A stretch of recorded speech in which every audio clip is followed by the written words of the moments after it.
चुका हूँ 1000 मरतबा कि 99% हम मर जाएंगे। मगरबी यूरोप कह लें, हाँ, मिट जाएगा, नामो निशान मिट जाएगा। मिट जाएगा। कितना अरसे का टाइम पीरियड रहेगा? मैं बता चुका हूँ ये टाइम्स 15 से 16 साल है। 15 से 16 साल में अमेरिका मिट जाएगा। आप किसी फिजिकल न्यूक्लियर साइंटिस्ट को बुला के पूछ लें कि अगर 25-26 हज़ार न्यूक्लियर बम चल गए तो क्या नतीजा होगा इन्वायरमेंट दुनिया का। उनसे पूछे, मुझसे छोड़े ना। मैं तो अपनी रिसर्च उनसे पूछ कर बात कर रहा हूँ कि अल्लाह ने अगर कुरान शरीफ में सूरत दुखान का जिक्र किया है तो ये दुखान अल्लाह ताला फरमा रहा है कि, और हदीस है कि कोई भी इसमें बचेगा नहीं, सबको ये लपेट में लेंगे और सबको तकलीफ देंगे। मशरिकी यूरोप, जाहिर सी बात है। देखें, मैंने पहले भी कहा कि दो बड़े अजीम गुरु में जो जंग है ना, वो ये जंग इब्तिदा है आखिरी 70 साल की, क्योंकि इस जंग के बाद दुनिया पीछे है। ये हदीस हमें समझा रही है, ठीक है ना। ये लोग नहीं समझेंगे क्योंकि इनकी दिमाग में जो फंसा हुआ है ना, वो हटने वाला नहीं है।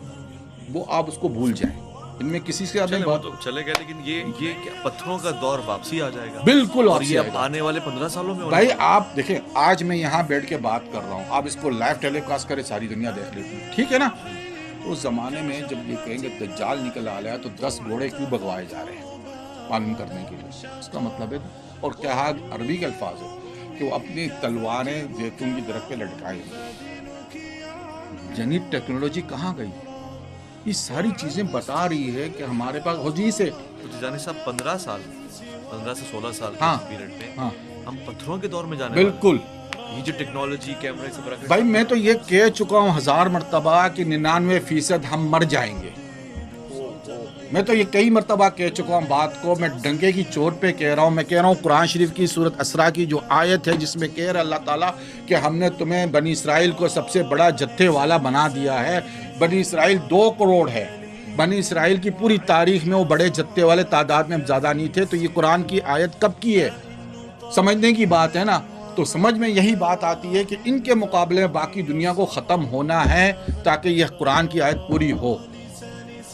लतअलुन्न उलुवन कबीरा। अब इसकी मायने आप कुछ भी ले, मायने यह है कि तुम बहुत ऊंचे उठा लिए जाओगे, उरूज तुम्हें मिलेगा। बनी इसराइल को मैं पहले भी कह चुका हूँ, ग्रेटर इसराइल पे आप कुछ बताएं रखे, ये ग्रेटर इसराइल जो है ना बनेगा। अल्लाह की कुरान की आयतें हदीस बता रही है। लोगों ने नहीं सोचना, नहीं फिक्र करना, उनकी मर्जी पे हम कैसे उनको समझाएं। उनके दिमाग में कोई बात बैठती ही नहीं है सिवाय है रफ़े-ए-दिन करना, 8 तरावियाँ पढ़ना, ये चीज़ों को लेके बैठे हैं। भाई ये ज़माना गुजर चुका है। देखिए बात सुने, जो ज़माना है ना, जो हम जब हज़रत मेहदी की ज़माने की बात करते हैं, मैं पहले भी कह चुका हूँ अपने प्रोग्राम में कि इस्लाम के ऊपर जो 30 से 35 साल 37 साल तक जो है ना हदीस में है कि चक्की चलेंगी। चक्की क्या चलेगी? क्या शहद की वो क्या बोलते हैं नहरें बहने वाली है? जो आप लोगों ने सोच रखा हुआ है कि दूध और शहद की नहरें बहने शुरू हो जाएंगी। हजूर फरमा रहे हैं कि चक्की चलेंगी। यहाँ जो है लोगों ने शहद और दूध की नहरें निकाली हुई है। चक्की का मतलब है मसाहिब आने शुरू हो जाएंगे लोगों को। तो कैसे आएंगे, किस नोयत के आएंगे, कैसी उसकी स्टडी होंगी, ये सोचना बहुत अहम था।